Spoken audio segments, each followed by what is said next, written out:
ದಿನನಿತ್ಯದ ಸುದ್ದಿ ಅಪ್ಡೇಟ್ಗಾಗಿ ಈ ಕೂಡಲೇ ನಮ್ಮ ಪಂಚಗಿರಿ ನ್ಯೂಸ್ ಚಾನೆಲ್ ಅನ್ನು ಸಬ್ಸ್ಕ್ರೈಬ್ ಆಗಿ ನಮ್ಮನ್ನು ಪ್ರೋತ್ಸಾಹಿಸಿ.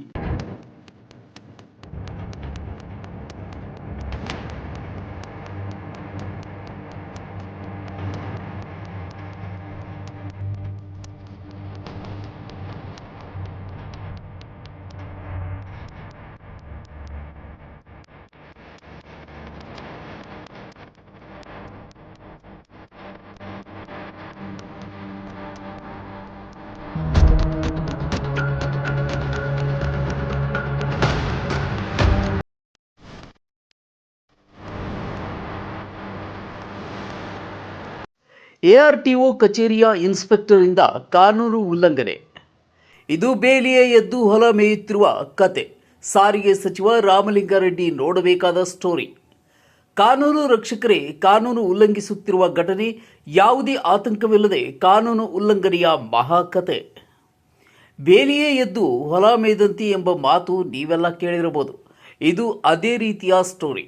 ಕಾನೂನು ರಕ್ಷಕರು ಇರೋದು ಕೇವಲ ಕಾನೂನು ಪಾಲನೆ ಬಗ್ಗೆ ಹೇಳುವುದಷ್ಟೇ, ಕಾನೂನು ಪಾಲಿಸುವುದಕ್ಕಲ್ಲ ಎಂಬುದಕ್ಕೆ ಈ ಸ್ಟೋರಿ ಉತ್ತಮ ನಿದರ್ಶನ. ಹಾಗಾದರೆ ಈ ಸ್ಟೋರಿಯಾದರೂ ಏನು ಅಂತೀರಾ? ನೀವೇ ನೋಡಿ.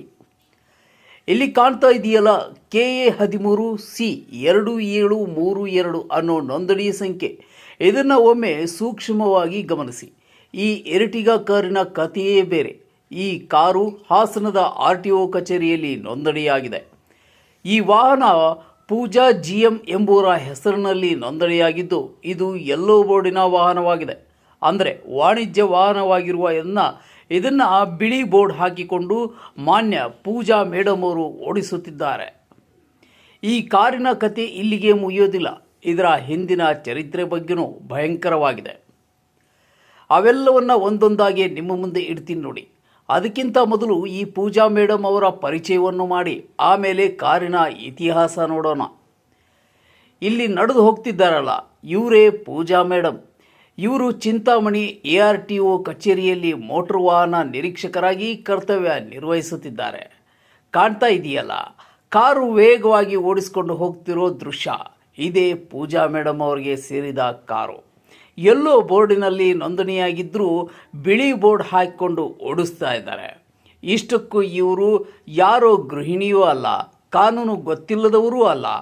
ಇವರೇ RTO ಬ್ರೇಕ್ ಇನ್ಸ್ಪೆಕ್ಟರ್ ಆಗಿದ್ದು, ಇವರದೇ ವಾಹನಕ್ಕೆ ಈ ರೀತಿ ಬೋರ್ಡಿನ ಬದಲಾವಣೆ ಮಾಡಲು ಯಾವ ಅಧಿಕಾರ ಇದೆ ಅಂತ ಸಾರಿಗೆ ಸಚಿವರಾದ ರಾಮಲಿಂಗಾರೆಡ್ಡಿ ಅವರೇ ಹೇಳಬೇಕು.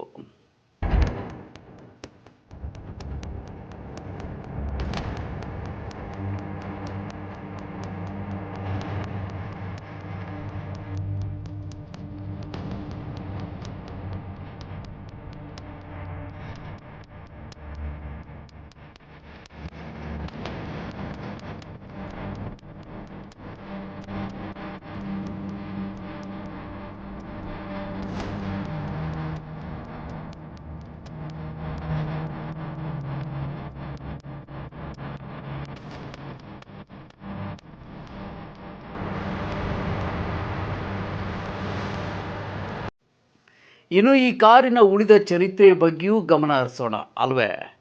ಈ ವಾಹನ 26 ಅಕ್ಟೋಬರ್ 2019ಕ್ಕೆ ಮುಗಿದಿದೆ.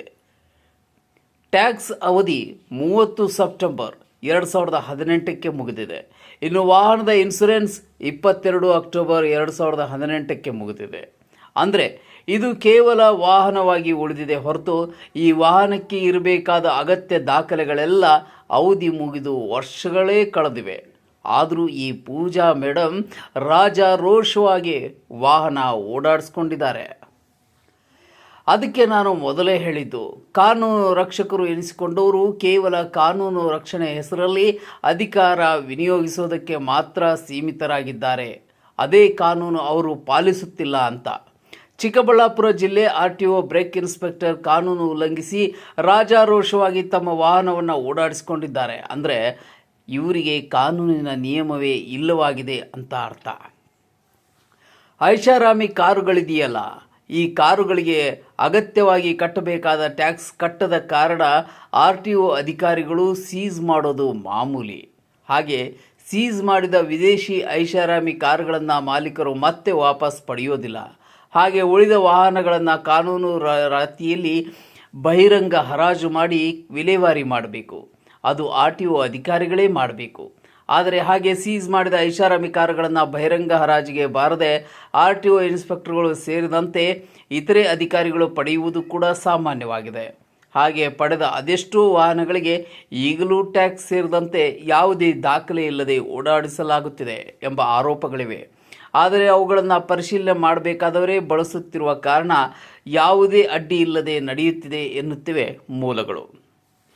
ಇನ್ನು ಚಿಂತಾಮಣಿಯಲ್ಲಿ RTO ಇನ್ಸ್ಪೆಕ್ಟರ್ ಆಗಿರುವ ಈ ಪೂಜಾ ಮೇಡಮ್ ಯಾವುದಾದರೂ ದಾಖಲೆ ಇಲ್ಲದೆ ಆಟೋ ಇಲ್ಲವೇ ಬೈಕ್ ದಾರಿಯಲ್ಲಿ ಸಿಕ್ಕರೆ ಅವರಿಗೆ ಬೆಂಬಿಡದೆ ಕಾಡಿ ದಂಡ ಹಾಕುವ ಪೂಜಾ ಮೇಡಮ್ ತಮ್ಮದೇ ವಾಹನಕ್ಕೆ ದಾಖಲೆಗಳು ಸತ್ತು ಹೋಗಿ ವರ್ಷಗಳೇ ಕಳೆದರೂ ಅವುಗಳನ್ನು ರಿನ್ಯೂವಲ್ ಮಾಡಿಸುವ ಆಲೋಚನೆ ಮಾಡದಿರೋದು ಮಾತ್ರ ವಿಪರ್ಯಾಸ. ಇನ್ನು ಈ ಪೂಜಾ ಮೇಡಮ್ ತುಂಬ ಹೈ ಲೆವೆಲ್ ಅಂತೆ. ಅವರಿಗೆ RTO ಇರಲಿ ಆಯುಕ್ತರೆಂದರೂ ಲೆಕ್ಕವೇ ಇಲ್ಲವಂತೆ. ಹಾಗಾಗಿಯೇ ತಮ್ಮ ವಾಹನದ ಹಳದಿ ಬೋರ್ಡ್ಗೆ ಬಿಳಿ ಬಣ್ಣ ಹಚ್ಚಿ ದಾಖಲೆಗಳು ಯಾರೂ ಕೇಳೋರಿಲ್ಲ ಎಂದು ಆರೋಪವಾಗಿದ್ದು, ಸಾರಿಗೆ ಸಚಿವರಾದರೂ ಈ ಪೂಜಾ ಮೇಡಮ್ ಅವರಿಗೆ ಕಾನೂನು ಪಾಠ ಮಾಡಲಿದ್ದಾರಾ ಎಂಬುದನ್ನು ಕಾದು ನೋಡಬೇಕಿದೆ.